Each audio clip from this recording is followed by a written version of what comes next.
tying Narendra Modi directly to the orchestration of the 2002 riots, the assassination of Haren Pandya, who was then the Home Minister of the state of Gujarat, as well as numerous extrajudicial killings that happened in Gujarat in the name of protecting Narendra Modi at that point in time. All of the evidence was submitted in the Supreme Court in 2011 in a sworn affidavit. Evidence enough to prosecute this man for all of the heinous crimes that he's committed. But we live in an India, the new India, where rapists, genocide orchestrators, hate mongers, lynchers can walk scot-free, but where an honest and upright officer or an honest and upright individual will not get a fair day in court. We live in an India where, despite of there being enough evidence to prosecute Narendra Modi for his role in the 2002 riots, the man not only walks scot-free but enjoys the highest position within the country. The judiciary, for the longest time, people outside of the country have always believed that the Indian judiciary is a robust system. It is not.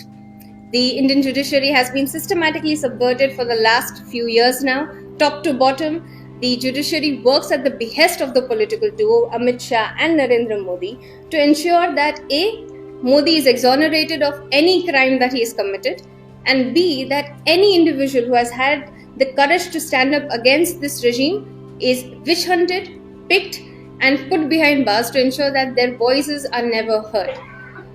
Systematically, there has been desecration of every constitutionally independent bodies within the country. For the last few years, in 2011, when my father submitted the sworn affidavit in the Supreme Court of India, he was immediately suspended. When Narendra Modi became the Prime Minister of India in 2014, my father was dismissed from duty. So if suspending him, dismissing him from duty, breaking down our house, the constant threat to life since 2002 till present date, all of bulldozing our house, bulldozing our offices, if all of this was not enough, in 2018 to ensure once and for all that the Gujarat chapter was shut and never opened, in order to destroy the credibility of that one person, the sole surviving witness to the state's complicit role and action in the 2002 genocide, the Modi government picked up my father in the early morning of 5th September 2018 under the pretext of questioning him in a 30-year-old case, a case that had a case which is nothing but a fanciful fabrication of fiction, and my father was convicted to life imprisonment through a blatantly vitiated trial where we were not allowed to defend ourselves, when his presence was not allowed, and he was thrown in jail for life imprisonment for a crime he did not commit. His only crime, that he did not buckle under political pressure, that he continued to and still continues to fight for justice for all of the victims of the 2002 riots.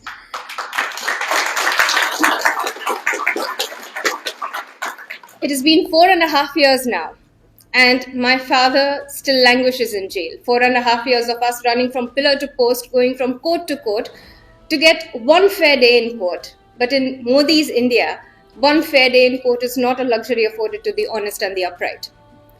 So 21 years on, while my father's fight for justice for the victims of the genocide continues, 4.5 years on, our fight to bring justice for my father continues. We may be bloodied and we may be bruised, and this has been a very long-drawn battle, a battle which has drawn blood at every step of the way, sacrifices that I have seen him made all of this life.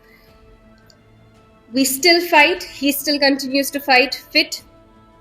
It is a long-drawn uphill battle, but like he always says, that we will resist, we will persevere, and we will overcome, and that he is certain. The battle is not finished yet, and it won't finish till the perpetrators are brought to justice. Thank you.